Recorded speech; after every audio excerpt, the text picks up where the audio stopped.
Hello friends, আসসালামু আলাইকুম। আমি নুসরাত জাহান। দোস্ত, আমি তোমাদের সাথে শেয়ার করবো how to convert slide text in smart art in Microsoft power point Bangla.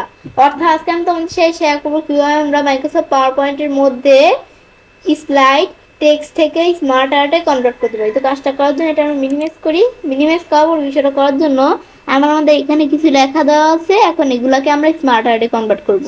তো সেই ক্ষেত্রে আমরা এই যে এখানে এই লেখা যে কোনো একটা ক্লিক করতে হবে। ক্লিক করার বিষয়টা করার জন্য এই যে কনভার্ট টু স্মার্ট আর্টে আমরা ক্লিক করব। ক্লিক করলে এখানে বিভিন্ন ধরনের স্মার্ট আর্ট দেওয়া আছে।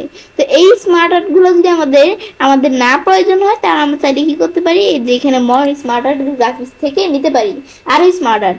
এখন আমি কি অল অল থেকে নিব, নাকি লিস্ট, প্রসেস, সাইকেল, আমাদের পরে আরো বিভিন্ন মাধ্যম দেওয়া আছে। তা আমি এখান থেকে আমরা যেটার মাধ্যমে নিতে পারি। আমি ধরো পিকচার দিলাম, ব্যাস পিকচার টাইপের স্মার্ট আর্ট নিব।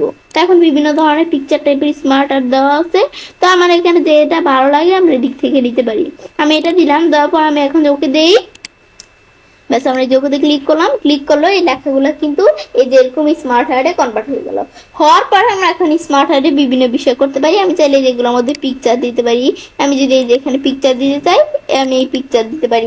তারপরে আমি এখানে আমরা লেআউট চেঞ্জ করতে পারি। এই যে লেআউট, এখানে বিভিন্ন লেআউট দেওয়া আছে, দেখো আমরা চেঞ্জ করতে পারি। এটা দিলে এভাবে আসবে, এটা দিলে এভাবে আসবে। ব্যাস এগুলো আমি দিতে পারি, লেআউট চেঞ্জ করতে পারি। পরে চেঞ্জ কালার, কালার যদি চেঞ্জ করতে চাই কালার চেঞ্জ করতে পারি।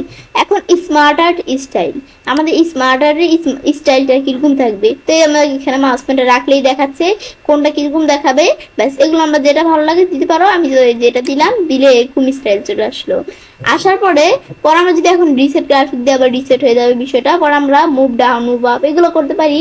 আমি যদি শেপ আরো এটার পাশে যদি আরো শেপ অ্যাড করতে চাই, অ্যাড শেপে অ্যাড শেপ আফটার দিলে এটার পরেই ধরো একটা শেপ অ্যাড হয়ে গেল। তো এগুলো আমি চাইলে অ্যাড করতে পারি। আমি এটা দেখলাম কি কাজ করে। ব্যাস এটা আমি যখন দেখলাম, দেখাবো আমরা আবার আগের মতো নিয়ে আসি।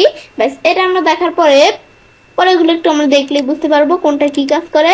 ব্যাস এখন আমি যখন বিষয়টা করলাম, ব্যাস এখানে কিন্তু বিষয়টা হয়ে গেল। এখন আমি বাইরে কাজটা রাখি, দেখো আমার কিন্তু খুব সুন্দর একটা স্মার্ট আর্ট কিন্তু এদিকে তৈরি হয়ে গেল। তো এবার আমি সেটা কাজটা করতে পারি। এবার আমরা খুব সহজে মাইক্রোসফট পাওয়ার পয়েন্টের মধ্যে আমাদের স্লাইড টেক্সট থেকে স্মার্ট আর্টে কনভার্ট করতে পারি। ফ্রেন্ডস, আমার আজকের এই ভিডিও তোমাদের ভালো লেগে থাকে, আমার চ্যানেলটি সাবস্ক্রাইব, লাইক করুন, সবার সাথে শেয়ার করবে।